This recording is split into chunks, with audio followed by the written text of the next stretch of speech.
Don't bring the baby, it'll ruin the photos, my sister said. My dad chimed in, we want nice pictures this year. I stayed quiet. That night I took back every gift from under their tree. At 7:23 a.m. my sister messaged, they're screaming. Where are the presents? Last Christmas was supposed to be different. It was the first one since I got my promotion, the first one where I wasn't scraping by, counting pennies, feeling like the charity case of the family. They didn't know yet. I didn't tell anyone. Not because I wanted to make a dramatic reveal. More because I wanted to enjoy the holidays without the weight of expectation or fake affection. I had spent weeks carefully choosing gifts for every single person in my family.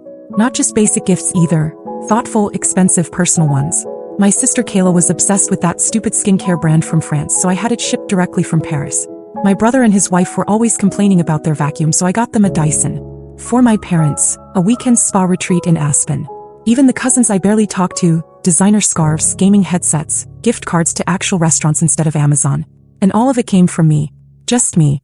But the best part, the part one was most excited about, was dressing up my 6-month-old daughter Ava in this little velvet red dress with a white fur collar and tiny black boots. It was her first Christmas. She had no idea what was going on, but I did. I knew this would be the picture I'd keep forever. I even booked a professional photographer to come take family photos in front of the tree. I thought this year finally I'd feel like I belonged again. Like I wasn't the broke single mom showing up with homemade cookies while everyone else exchanged Apple products. I was excited. Nervous but excited. Then Kayla called. She didn't ask how we were. Didn't even say hi. Just, hey, don't bring the baby this year, okay? It's not personal, we just want the photos to look more cohesive. I said nothing. She kept going like she was reading off a list she'd practiced. You know how mom gets. She wants everything to match. Matching outfits, matching wrapping paper. A crying baby would kind of ruin the whole vibe. I still didn't say anything. Then Dad picked up on speaker. It's not a big deal, Stace. We just want nice pictures this year.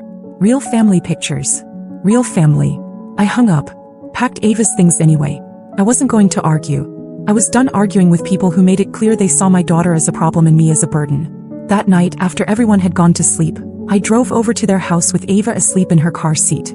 I unlocked the front door with the spare key I still had, walked in quietly and stared at the tree. There were dozens of gifts under it. All mine. The wrapping was different for each person. I knew which was which. I started collecting them one by one. Ava kept sleeping. When the tree was empty, I turned off the porch lights from the switch in the hallway, got back in the car and drove away. At 7:23 a.m. I got the text from Kayla. They're screaming. Where are the presents? I didn't answer. I just looked over at Ava, still asleep, and whispered, Merry Christmas. They thought I disappeared. They had no idea I'd only just begun. By 8 a.m. I had 14 missed calls. By 8:30 the family group chat exploded. Kayla, what the hell is going on? Did you seriously take the presents? Dad, Stacy, grow up. This is ridiculous. You're ruining Christmas. This is exactly the kind of behavior that makes people not want to include you. I read them while pouring syrup over my pancakes. They didn't ask if Ava and I were okay. They didn't apologize. They didn't even hesitate before deciding I was the problem. Not them. Not the baby ban. Not the years of subtle digs and backhanded compliments and looking through me like I was the help. Just me. I scrolled for a moment, watched the messages pile up. Everyone had something to say. Uncle Ray. Someone explain what's happening? Cousin Taylor. Did she really steal all the gifts? Kayla again. She showed up last night. Must have taken them while everyone was asleep. Who even does that? It was wild how quickly they turned me into the villain. I was the one who spent weeks curating gifts, shipping things in from overseas, hand wrapping each box with gold foil paper. Not because I needed their approval, but because I wanted this year to feel repaired. Like maybe things could be different. Like maybe I wouldn't be treated like an obligation. But then they told me not to bring Ava. That's what broke it. That one sentence. Not even a real conversation, just a casual request to leave my child at home because she might ruin their aesthetic. They talked about their photo setup like it was a damn magazine shoot. Ava wasn't even crying that day. She was teething, yeah, but she slept through the night. They didn't care. They didn't ask. That morning, I made hot chocolate, turned on the fake fireplace on the TV, and sat with Ava in my lap. I didn't answer any of them. Mom sent a private message. You're being cruel, Stacy. We didn't mean to upset you. Just bring the gifts back and let's move on. That made me laugh. Cruel is raising your voice at someone you pretend to love every holiday. Cruel is making your daughter feel like an outsider in her own family for 15 years. Cruel is acting like a baby is clutter. I didn't just take the gifts home. That would have been too easy. Instead, I packed them up and drove straight to the women's shelter on Maple Avenue. It was still dark when I got there. I rang the bell, introduced myself to the director. A kind woman named Darla who looked like she hadn't slept in 2 days, and told her I had something for the women and kids staying there. She thought I meant old clothes. Then she saw what was in the trunk. High-end skincare sets, designer scarves, brand new gadgets, toys still in the plastic wrap, even gourmet chocolates from Belgium I'd ordered just for Dad. I told her to hand them out however she wanted. The only thing I asked was that each tag stayed attached. Each one read, "You matter. You're not invisible. Merry Christmas. From someone who's been where you are." Darla hugged me.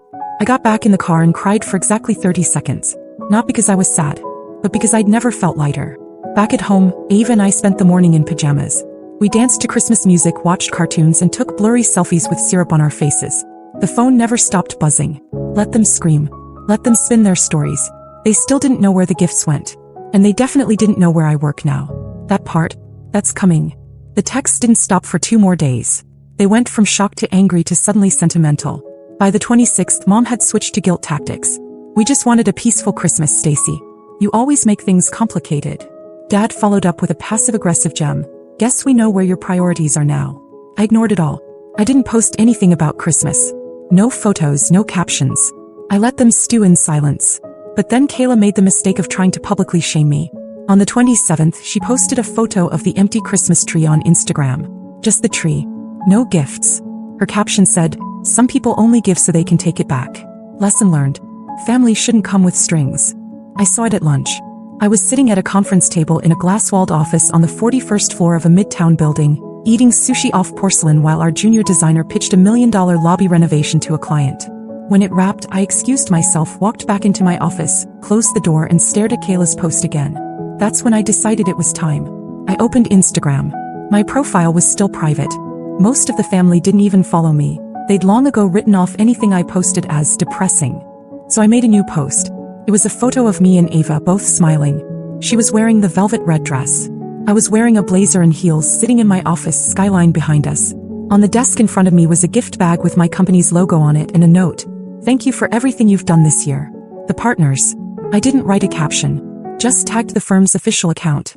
Within 5 minutes, I had 3 missed calls from Kayla and 1 from Mom. They weren't dumb. A quick search told them everything. The firm was famous, known for redesigning luxury hotels and high-end spaces across the country. My name was listed right there on the leadership page. Stacy Morgan, lead creative director. My salary? Public record. 6 figures. Upper 6. I watched as Kayla deleted her post within the hour. Then a new message came in. "Kayla, you should have told us. That's amazing. We're so proud of you." Proud. The word made me physically cringe. I waited a few hours, then replied, "I didn't think you wanted anything ruining your aesthetic." Read. No reply. By New Year's Eve, the tone had shifted. Now they were all concerned. Mom wanted to talk things out. Dad suggested starting over fresh in 2026. Even Kayla invited us to brunch. Said Ava should really get to know her cousins. Sure. Now she's family. But none of them had asked what happened to the gifts. Not one. They were still pretending they just disappeared, like I'd stolen joy out of spite instead of giving it to people who'd actually appreciate it. That was fine. Let them play nice. They didn't know I was only getting started. The next shock didn't come from a phone call. It came from the front door. January 3rd, 9:46 a.m. I was feeding Ava oatmeal when someone buzzed my apartment. I wasn't expecting anyone, so I assumed it was a delivery. I was halfway to the door when I glanced at the camera feed on my phone and stopped cold. Kayla, holding a bag. She never visited. Not in the 6 months since Ava was born. Not once. I let the buzzer go. Didn't open the door. She stood there for 5 minutes, texted me twice. I brought something for Ava. Can we talk? And finally left the bag hanging on the doorknob. It was a brand new teddy bear from Bloomingdale's. Still had the price tag. Expensive, soft, probably picked up on the way over to make it seem like she cared. Inside the gift bag was also a card. It said, "Let's not let one misunderstanding ruin everything. We love you. Ava too. Let's talk soon. XO." No apology. No mention of what they said. No acknowledgement of why I'd left. Just misunderstanding. I put the bear in a donation bin. Then came the bigger twist. Later that week, I got an email from HR at my firm. They said someone had called claiming to be a family member trying to verify my employment for a congratulatory article. They said the caller asked for my salary, start date, and home address. That wasn't just nosy. That was calculated. They hadn't just stumbled across my job title. They were digging and calling my job directly. I was furious, but I stayed calm. I emailed HR back and thanked them for flagging it. Told them to direct any future inquiries to my assistant, and that I'd be filing a privacy request immediately. I didn't need to guess who made the call. I knew exactly who would want proof I didn't just get lucky. Later that night, Mom sent a voice message. Not a call. A voice message. Started with, "Hey honey, just wanted to say we're really impressed. Your dad's been telling everyone at the country club about your promotion." I stopped listening after that. I didn't even finish it. What struck me most was how fast the shift happened. 1 minute, I was the burden they didn't want ruining their photo setup. The next, I was the golden child again, now that there was something in it for them. It wasn't about love. It was about status. And the worst part? They started competing for it. A week later, I got a call from a cousin I hadn't spoken to in 4 years, suddenly asking if we wanted to do a family girls trip this summer. I said no. Then Uncle Ray emailed me asking if I'd design his office lobby for exposure. I ignored it. Mom tried again. She said she was planning a family dinner and really wanted Ava to come. She even said she'd bought matching outfits for the grandkids. I texted back one word. Oh. She called twice. I didn't pick up. So she sent a final message. "You'll regret cutting people out like this, Stacy. Family is everything." I didn't answer. But I did book a flight. Ava and I were going to Italy for the spring. I'd been planning it for months, but now I moved it up. Work was letting me do remote design work for our Rome project, and Ava had her first passport. They wanted to play tug of war with my success? Let them try. I wasn't staying in their game. I was leaving the table. Italy was supposed to be a work trip. 3 weeks. Quiet. Focused. It turned into something else entirely. Ava and I arrived in Rome mid-March, jet-lagged but buzzing. Our apartment was a sunlit 2-bedroom on the 5th floor, with a balcony that overlooked terracotta rooftops and an espresso bar downstairs that remembered my order by day 3. I worked in the mornings, took meetings in the afternoons, and spent my evenings with Ava, walking cobblestone streets or sitting by the fountains with gelato in hand. He loved it. She was laughing more than I'd ever seen. What I didn't expect was how easily we both settled in. For the first time in a long time, I wasn't adjusting my pace for anyone else.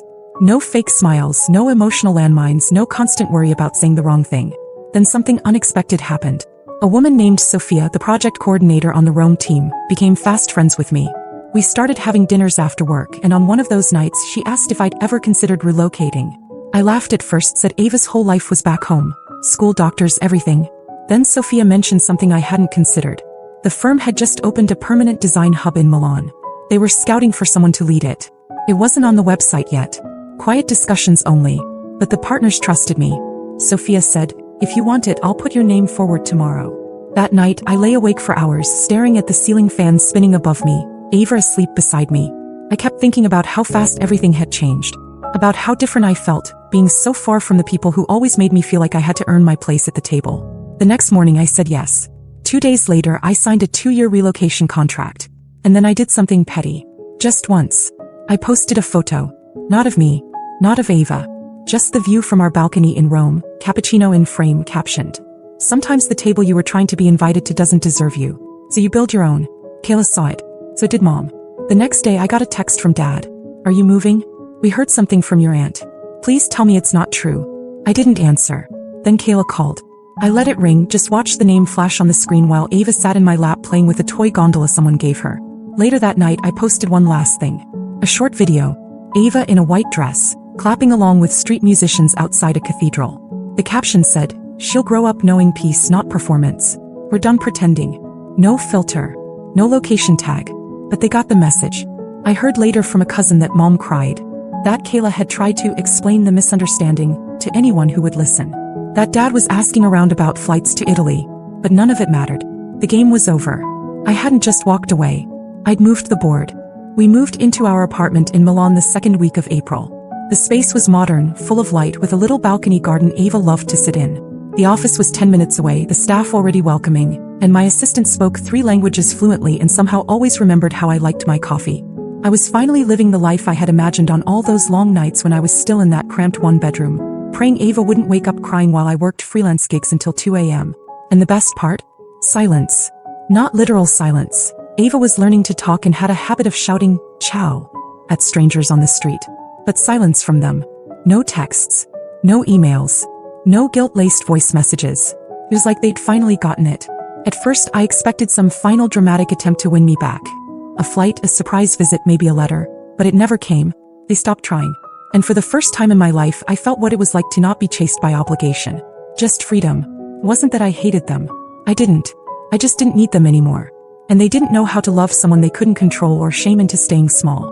The emails about birthdays and reunions went unanswered. The family photos they posted on social media were suddenly very curated, very filtered, and very missing Ava and me. I watched from afar. Calm. Detached. Unbothered. Sometimes I wondered if Ava would ask about them when she was older. Maybe she would. Maybe she wouldn't.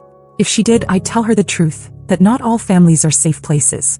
That sometimes people only love you when you're easy to love. And that when they show you who they are, you're allowed to believe them and walk away.